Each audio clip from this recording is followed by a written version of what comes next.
Hi everyone, welcome to All Four Queens 555. Hope everyone's doing well on this Wednesday afternoonish now. You're welcome to the channel. It's all about healing, spiritual warfare and awakening. And as you've probably seen if you've seen my channel, the challenges that I've gone through in terms of all the bullying and abuse and the witchcraft and all the other things that go on. Now, I'm not saying that's going to happen to everyone, but obviously in my case, it was stuff that was hidden in the spiritual realm and has now manifested into the physical realm. And now obviously there is evidence to prove that what people have been doing and hiding money and all sorts of things and birthrights and who we are and who we're not and all that type of stuff, which I'm sure it'll come out in the wider world of all the other things that it's probably linked to, and that's where I'm just going to leave it for now, because obviously there are probably other things that it's linked to. Now, today's session, I want to talk about freedom of speech. I don't know if you've noticed, but obviously we tend to, in the community, we tend to have to be very careful about what we say. But my understanding in the UK, now I do thoroughly recommend people look at the laws in their own countries. If you obviously need to invoke them, then you need to get the appropriate person that can help you do that. But I do think it's really important that people understand what their rights are from a social justice point of view, which is what I strongly stand for. And I do believe that we all have the right to have freedom of speech.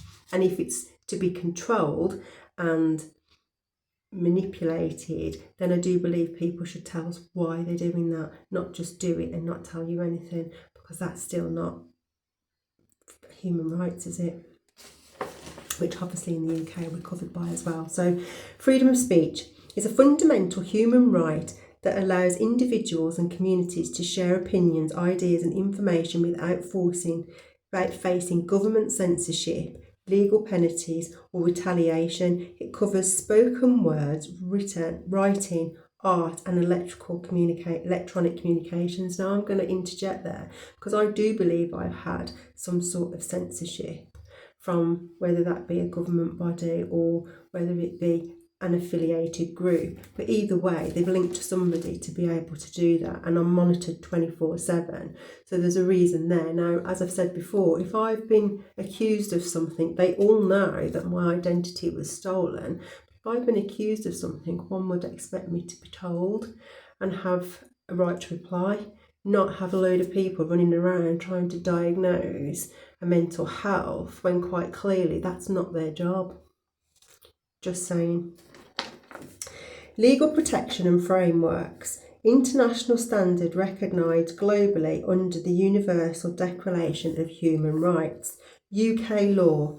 Protected as freedom of expression under Article 10 of the Human Rights Act 1998, allowing people to hold opinions and import information without public authority interference.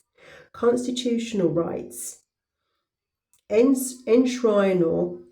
Enshrined in various forms worldwide, such as the First Amendment in the United States. Limits and responsibilities. Within the law, free speech is not absolute and operates within legal boundaries. That was taken from the Office of Students. Restrictions. Government can restrict speech to protect national security, public safety, health, morals, or the reputation and the rights of others, the EHRC. Now, I've written, should not be abused to protect illegal activities by government officials who may be affiliated members of certain groups. That's abuse of power and authority and blocking freedom of speech for illegal reasons. Now, I truly believe that, because I think that if it's been protected, I'm going to use that as the word, then one should know why. Because in my case, my channel has been sidelined, but there was a fake channel created. Now, there was also a fake channel on another one of my emails that was blocked for quite a long time. But I asked for a cease and desist on that from a lawyer. So for me, was that fake channel enabled, maybe, with people in positions of power? Who knows? But I do believe, from a social justice point of view, if anyone's going to invoke their rights over what can and can't be said, people still need to be told, and we still need to be given an awareness of it, in my opinion. And I think there'd be a lot more people out there. For me, I want a world where truth and honesty becomes part of the norm, not just doing stuff because we can and we don't say anything as to why we're doing it. Me personally, if you've got a good valid reason, then we should be talking about it, in my opinion. I hope that makes sense to some people, because freedom of speech on these channels is so important. That's why they're there. And I think everyone, when you're on this journey, you find out so much stuff that people want to block you and stop you from talking about.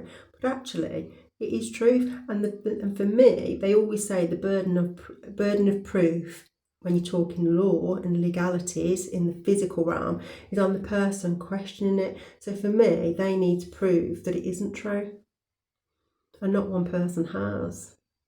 So that suggests to me it is. And the amount of attacks I've received from the hidden witchcraft, but also physical, I would suggest that it is true. Hence why they're doing all the things they're doing. But all I say is be safe, keep prayed up, stay aligned to God. I was doing some yesterday. I was doing some deliverance prayers yesterday, and I was also doing some binding prayer. So if anyone's interested in prayer, look at the binding prayer and then look at the sealing prayer as well. And then I'll put the other one in the middle, because I can't remember what that is, but there's another one that I do in the middle of that. Then I also do the intercession prayer with Archangel Michael, calling in all the angels, and obviously doing it with Our Father and the Hail Marys as well. So if anyone's interested, please look at that. I also look online, and I look at some of the priests who do breaking curses, so have a look at that. And then there's also a couple on there that clear out some exorcism. So the reason why I do the exorcism, one is if anyone's trying to attach to my auric field, so if they've got anything, then it clears that out. But also when you're staying in hotels, you don't know who's been in the rooms and what they've been doing, so I do it for that purpose, so it clears any sort of dark dense energy out as well. Because yes, you can cleanse it with some incense, but that doesn't clear out all the dark stuff. Obviously the priests do that, and it's great to have it online as well. So I say thank you to all those priests out there that have been putting out some amazing stuff to help us, on our journey, but also help us with their alignment to God as well. So I say thank you for that, because it's really, really helpful, especially the curse breaking and the cleansing out, the exorcism of any dark dense energy that's around us as well, and people around us as well. So I say thank you for that. And on that note, I'm going to love yous and leave yous. I hope that helps somebody. Please be aware of your rights in your country, because it's important, and we need to know what we are entitled to and what we're not, because we don't get told everything. So please, make it a point to be aware of it, just so that it can help you. And then obviously if you do need to invoke it, make sure you get the appropriate support that you need. So I'm going to love yous and leave yous. Take it easy, sending you so much love, and it's a lot of healing, and I'll see you in the next one. Bye.